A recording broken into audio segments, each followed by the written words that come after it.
Looks like we made it. Look how far we've come, my baby. We might have took the long way. We knew we'd get there someday. They said, I bet they'll never make it. But just look at us holding on.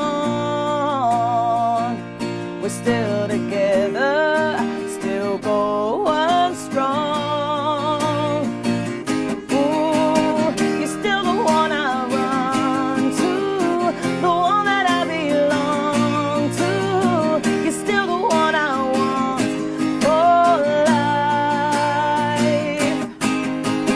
You're still the one that I love, the only one I dream of. You're still the one I kiss goodnight.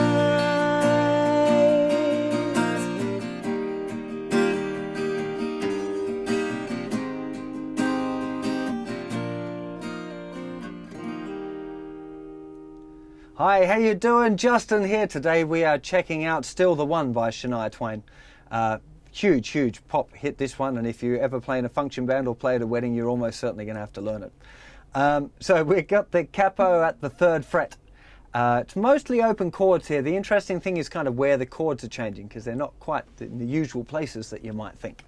So let's kind of have a look at a simplified version, make sure we're hip with all of the chords and all of that stuff first. So we've got here C chord, then C with an E bass. Now, to play a C with an E bass, you know with a regular C, your 3rd finger should be muting the thickest string, right? Shouldn't be making a sound, right? If you let that finger kind of down a little bit so it does hit the open string, so it's muted, and now it's not, you've got C with an E bass, right? So it's just a regular C, but you're letting that thickest 6th string ring out open, right? That's C with an E bass. Now, what I've found is that leaving that note C down kind of makes it muddy, doesn't make it sound nice. So what I tend to do is lift off the 3rd finger and move my 2nd finger up just a touch so it mutes the 5th string now. So it looks kind of more like an A minor 7 chord for those of you that know A minor 7. And I'm just muting the 5th string with the tip of my 2nd finger, right? So we've got E, muted, 2nd fret open, 1st fret open. That's what I would recommend you doing for your C with an E bass. You can just play a regular C and pop that thicker string on there. If you're really struggling with that, you could just keep playing a regular C. It's not a big deal, leave it to the bass player. But if you're doing it by yourself, you want to be popping that thick E string in there at that point. So C, C with an E bass, F, G. Now, something else I'll point out at this point, I very often make it an F major 7, right? I'm pretty sure it's an F on most of the record. There's a few F major 7s sneak in there, I think, but F major 7 sounds really nice. So you can substitute that. Instead of regular F, you can play F major 7 if you want, either with the bass note or without, it's up to you. And to G. In this instance, most of the time the G chord, by the way, is going to be the 2-fingered kind of, people call it the folk G, using your 3rd finger on the 3rd fret of the thicker string, leaning it over a little bit to mute the 5th string, open, open, open, and then little finger down on the thinner string, 3rd fret. So you're only using those 2 fingers, mainly because it changes from C to that G are really easy. That's why people would use that particular chord grip. So that's the sequence there for the verses as well, the same as the intro. So C, looks like we C with an E bass, F, how far we've G'd now, baby. C, might have took the C with an E bass way. F, we knew we'd G there someday. C, they said, C with an E bass, I bet. F, they'll never G it, but just see us, just F'ing G. It sounds pretty bad, doesn't it? 2nd bar of G, till to C chord, still F'ing G. Got this little rhythmic variation thing, which I'm going to show you in a second. Let's go straight into the chorus. So all of that verse, C, C with an E bass, F and G, until right at the end, we've got C, F, G, G, C, F, G, F.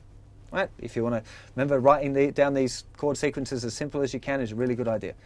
Into the chorus. So we've got C, still the one, F, to D minor, the one that I, but G, to C, still the one I, F, for G, F with that funny rhythm again, which I'll talk about in a sec, C the one I, F, chord D minor, the only one I, G, of C, still the one I, F, good G.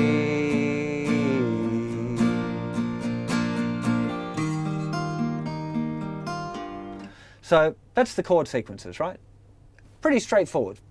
However, what gets a bit interesting is where the chords change, because it's not as simple as I was just making it. So the second chord of every pair of chords, so C and C with an E bass and F and G, if you look at the songbook, you'll quite clearly see that the chords are kind of paired up most of the time. So the second chord comes an eighth note late each time. So now I'm just going to get into doing some strumming. Before, actually, I'm going to explain the strumming pattern now before we go. I do any more on that funny chord placement, because it'll help it make sense. So the strum pattern is this: down, down, up, down, down, up, down, up, down, down, up, down, up. 1, 2 and 3, 4 and 1 and 2, 3 and 4 and 1, 2 and 3, 4 and 1 and 2, 3 and 4 and down, down, up, down, down, up, down, up, down, down, up, down, up. It's pretty simple. Keeping that hand moving again, a bit slower. 1, 2 and 3, 4 and 1 and 2, 3 and 4 and 1, 2 and 3, 4 and 1 and 2, 3 and 4 and. Right? So it's a 2-bar strumming pattern. 1, 2 and 3, 4 and 1 and 2, 3 and 4 and. Really important that when you're practicing your strumming patterns, you just do it on the one chord. So get your C chord, get that strumming pattern aced up first, right? Now we're going to talk about where that chord changes. So it's changing on the and after 1 in the second bar of the chord sequence each time, except for the bit with the, the funny accent thing, which I'm going to talk about separately. So 1, 2 and 3, 4 and 1 and. So the change is happening with an upstroke. And in this case, the change is just lifting off the third finger, making sure that we can hit that low E. So 1, 2 and 3, 4 and 1 and 2, 3 and 4 and 1, 2 and 3, 4 and 1 and 2, 3 and 4 and. So we're on the F to the G now. F, down, down, up, down, down, up, down, up, down, down, up, down, up. Just the F to the G again, because it's really obvious where the chord change is, and I'll count this time. 1, 2 and 3, 4 and 1 and 2, 3 and 4. And again, 1, 2 and 3, 4 and 1 and 2, 3 and 4 and. Right? It's a really important, it's kind of, if you like, it's the thing about this tune that would make it recognizable. If I was doing.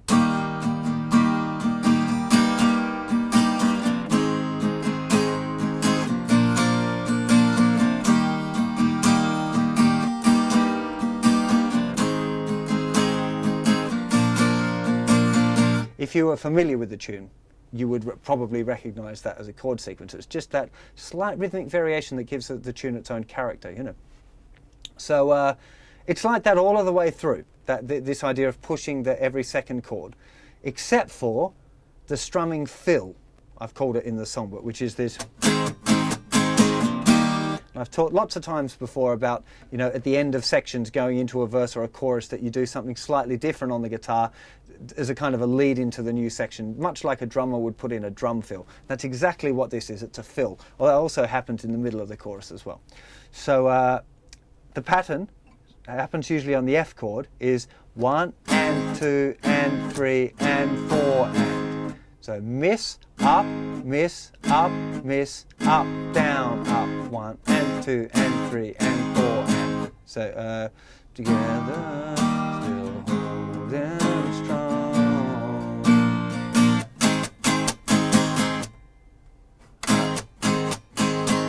Now can you also hear that it's stopping? So I'm using the outside part of my hand here to hit. So after the first, or putting it on 1, and 2 and 3 and 4 and 1 and 2 and 3 and 4 and mute, up, mute, up, mute, up, down, up. Now as well as doing the mute there, I'm also relaxing the chord, because you could do the mutes without worrying about this hand to have. So I'm just playing the chord, relax the chord, and relax the fingers, and the chord stops. Right? If you want to really accent it a lot, then you've got to use this hand too. But if you want the accent to be quite not as strong, then you just use that hand. Right? Or you could use a combination of two depending on where you are in the song. So in the chorus,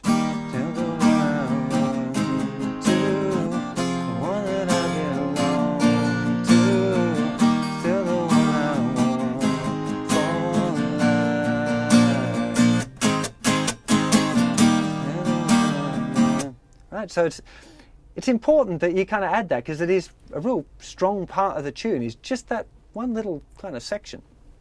A really nice thing to have going for this tune is being able to do a kind of a fingerstyle, or I often use a picked fingerstyle.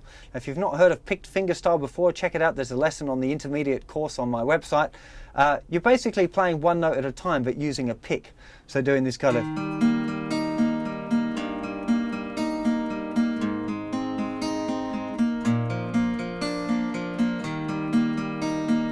And that's actually one of the patterns I teach on the course. Down, up, down, up, down, up, down, up.